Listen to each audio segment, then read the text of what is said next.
हरे कृष्णा। ओमकार ध्वनि क्या है?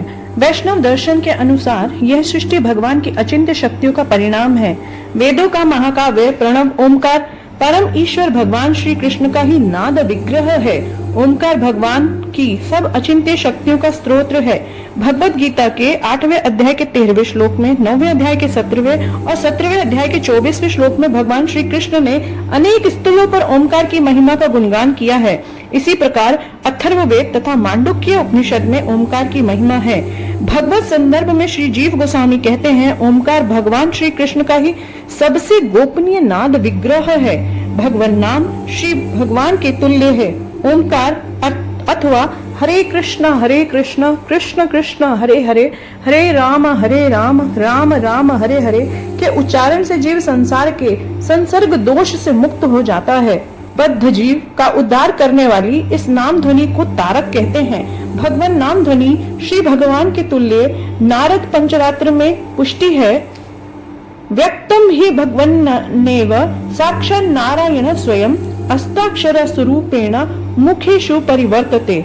बद्ध जीव जब नाम उच्चारण करता है तो भगवान श्री कृष्ण स्वयं उसकी जिह्वा पर विराजमान हो जाते हैं। मांडुक्य उपनिषद में कहा है कि ओमकार के उच्चारण से सारा प्राकृत जगत वैकुंठ सा दिखने लगता है। ओमकार श्री भगवान का नाद अवतार माना जाता है। इस रूप में ओमकार नित्य, अनंत, मायातीत, परम तत्व तथा अक्षर है। आदि, मध्य और अंत में वही ओमकार है और अनादि भी वही है। ओमकार को ऐसा समझने वाले को इसे ईश्वर भगवान श्री कृष्ण का ही प्रतीक जानना चाहिए। ओमकार एवं विष्णु का परतत्व तथा सर्वव्यापी समझने वाला प्राकृत जगत में कभी भी शोक नहीं करता है और ना ही वह कभी शुद्र रहता है। इसका अपना ही प्रकाश व अनंत रूप है। ओमकार के द्वारा जीव परम ज्ञान की प्राप्ति कर सकता है। इस प्रकार ओमकार भगवान का सर्वमंगलकारी रूप है। ओमकार भगवान के केवल प्रतीक मात्र के रूप में नहीं, अपितु ओमकार भगवान श्री कृष्ण के किसी भी दूसरे अवतार के ही जैसा है। भगवान के असंख्य अवतार हैं और ओमकार उनमें से एक ही है। जैसे भगवान श्री कृष्ण भगवत गीता के 9वें अध्याय के 17वें श्लोक में कहते हैं, ध्वनियों में मैं ओम हूँ। इसका अर्थ है कि ओमकार श्री कृष्ण से ही अभिन्न है।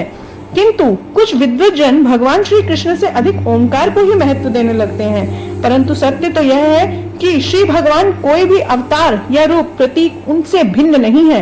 अतः ओमकार वेदों का ही परम रूप सिद्ध हुआ है। वास्तव में वैदिक मंत्रों में जो दिव्य शक्ति होती है वह उनके पहले लगे हुए ओमकार का ही प्रयोग होता है, इसी के कारण होती है। वैष्णव ओमकार की व्याख्या इस प्रकार करते हैं, स्वयं भगवान श्री कृष्ण का ही वाचक है। उसी श्री कृष्ण की नित्य प्रेयसी व सृष्टि की माता श्रीमती राधा रानी, माँ से परम ईश्वर भगवान श्री कृष्ण के नित्य दास जीव। वेद, रामायण, पुराण व महाभारत में आदि से अंत तक ओमकार की महिमा का ही वर्णन किया गया है। इस प्रकार सर्वत्र ही श्री भगवान की कीर्ति का उद्घोष होता है।